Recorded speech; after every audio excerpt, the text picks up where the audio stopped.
સાહેબ બંદગી સાહેબ સતગુરુ ચતુર્ભુજ કિચનમાં તમારું સ્વાગત છે। આજે આપણે બનાવીશું આંબા હળદરનું અથાણું। એના માટે મેં અહીંયા 250 ગ્રામ દેશી આંબા હળદર લીધી છે। એને હવે આપણે સમારી લઈશું। આ દેશી આંબા હળદર છે એટલે એની સુગંધ બહુ સરસ આવે છે।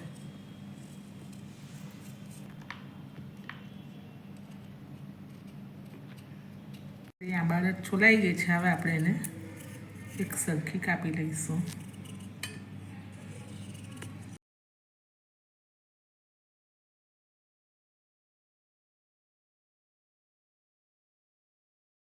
હવે આપણે આપણી આંબા હળદરને 2 પાણીએ ધોઈ નાખી છે। એક બાઉલમાં કાઢી લઈએ। હવે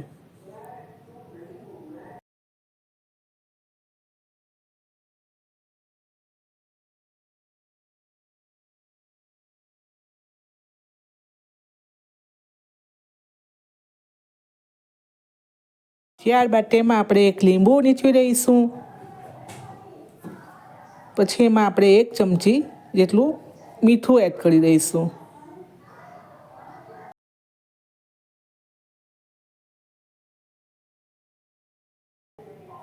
એકથી 1.5 ચમચી જેટલું મીઠું લીધું છે। ત્યારબાદ આપણે બરાબર મિક્સ કરી લઈશું ને 1 રાત માટે અઠાવા મૂકી દીધી છે આપણે।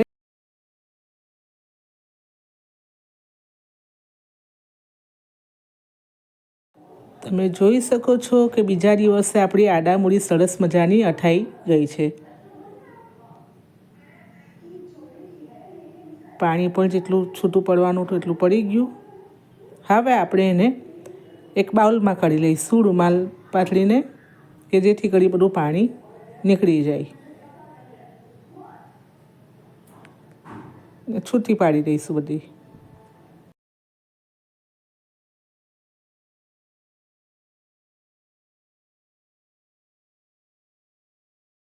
હવે મેં રૂમાલે કરીને સાફ કરી લીધી છે।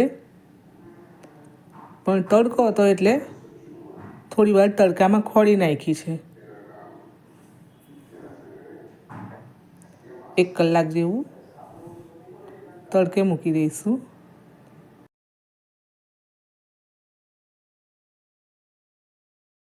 આપણી આંબા હળદર સુકાય ત્યાં સુધી આપણે મસાલા એડ કરી દઈએ।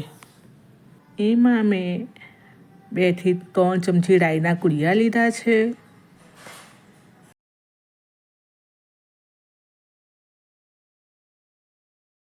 1 ચમચી આખી રાઈ લીધી છે। 1/2 ચમચી વરિયાળી લીધી છે।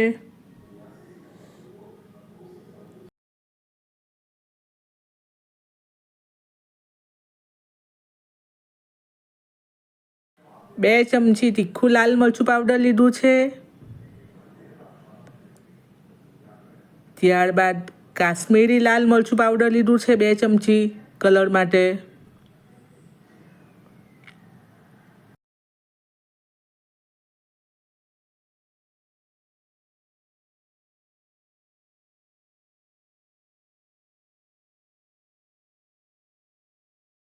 ત્યારબાદ 1/4 ચમચી મેં હિંગ લીધી છે। એનો ટેસ્ટ અથાણામાં ખૂબ જ સરસ લાગે છે।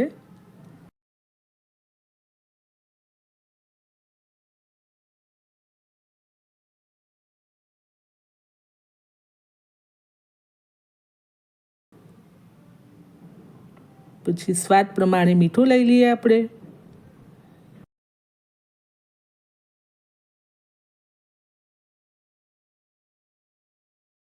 હવે મસાલાને આપણે બરાબર મિક્સ કરી લઈશું।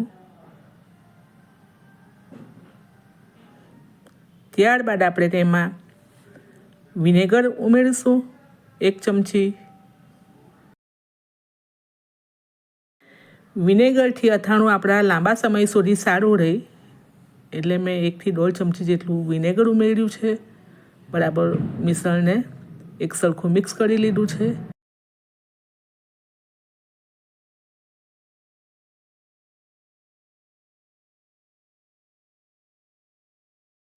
ત્યારબાદ આપણે એમાં તેલ ઉમેરીશું।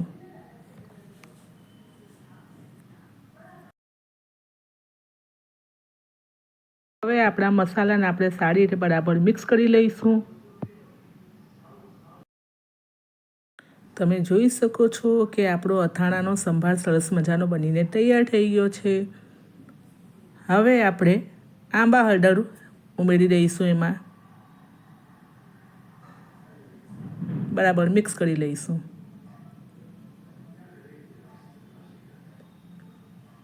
તમે જોઈ શકો છો કે એકદમ પાણીનો ભાગ નથી. આ રીતની આપણે આંબા હળદરને સૂકવવાની. આપણા અથાણાનો મસાલો બરાબર આંબા હળદરમાં પચે ત્યાં સુધી આપણે તેલ ગરમ કરી લઈશું. હવે આપણે જે તેલ ગરમ કર્યું હતું તે સરસ મજાનું ઠંડુ પડી ગયું છે, એટલે આપણે હવે એને એડ કરી દઈશું.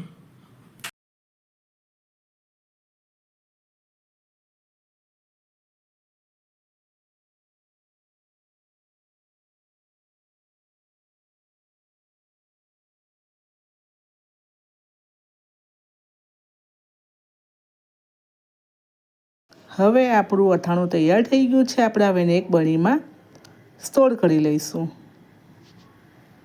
આ રેસીપી તમે ટ્રાય કરી કોમેન્ટ બોક્સમાં જરૂરથી મને જણાવજો. અને આજની મારી રેસીપી ગમી હોય તો લાઈક કરજો, શેર કરજો અને સબસ્ક્રાઈબ કરવાનું ભૂલશો નહીં.